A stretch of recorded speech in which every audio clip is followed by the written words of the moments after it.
So today, or tonight, or this morning, or tomorrow, I'm going to be showing you how to convert a black and white image into something that more closely resembles a hand-colored photograph. And yours may or may not look festive and crazy like this. I did this one kind of quickly without a whole lot of accuracy, but it can be done very carefully. It can be done very whimsically. It's really kind of up to you. But we're going to start by opening up our original image that you made for a photogram that you took on a laptop and a really bright background.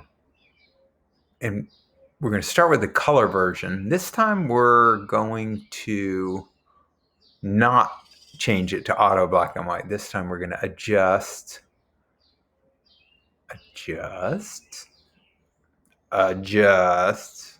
invert. And that maintains the color properties that we're going to need. We need it to be in color mode so that we can add new color. Okay, and we're going to be doing that with this color replacement brush right here, which, unlike a draw or paint brush, the color replacement brush only adds a tint. It does not add a thick, opaque layer of paint. It adds a tint so that we still see the shadow and the texture and the detail of the image without losing any of that. We're just adding some color. Let me show you how that works. So we're going to click the color replacement brush.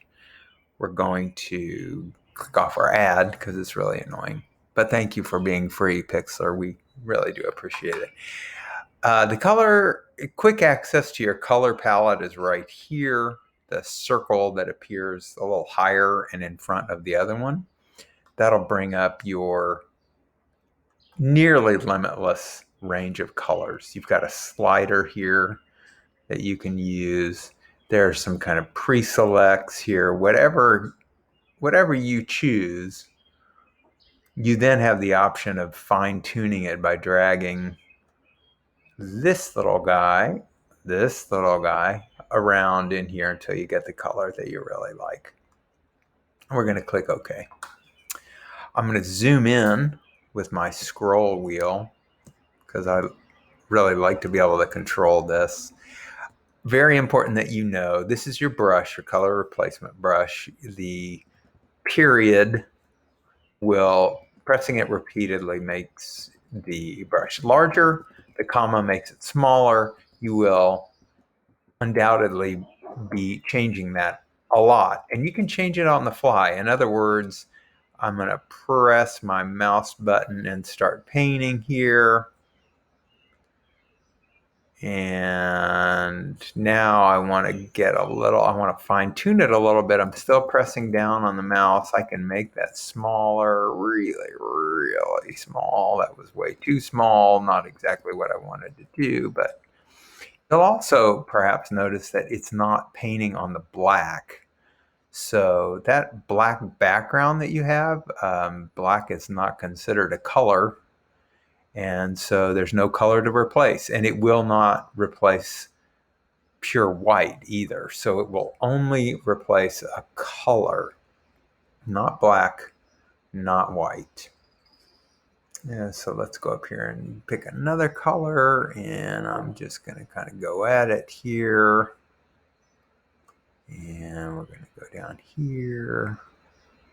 I don't want to keep you here forever, so I'm going to be a little more careless than I ordinarily would be, but I want you to get the general idea.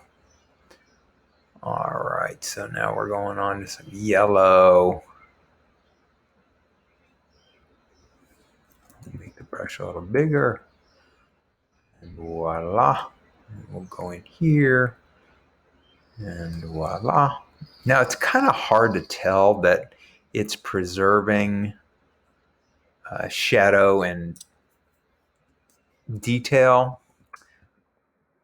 from this screen, but I promise you it is. Let's do a little bit of this stem here in a different color, and then you'll be able to see because it has a lot more texture. What color do we want to go? Let's go with some highly contrasty. Let's go with a bright orange. Okay, scroll wheel. And let's go right in here. Now, one thing you will discover, I'm going to try to explain what's happening, but it's difficult to explain, and you'll just have to kind of know it when it happens. Now, right now, I'm going outside the lines. I'm going up into that yellow, and it's not turning orange. Well, that's because I've already changed that color from kind of this purplish to yellow or to pink or turquoise down here. Oh, now my mouse freezes. That's great. So you can see I can color outside of the lines here and it's not doing anything. I have a real difficult time explaining exactly how that works, but you will figure it out. And it's pretty advantageous. So another thing I'll do here is just pick another color.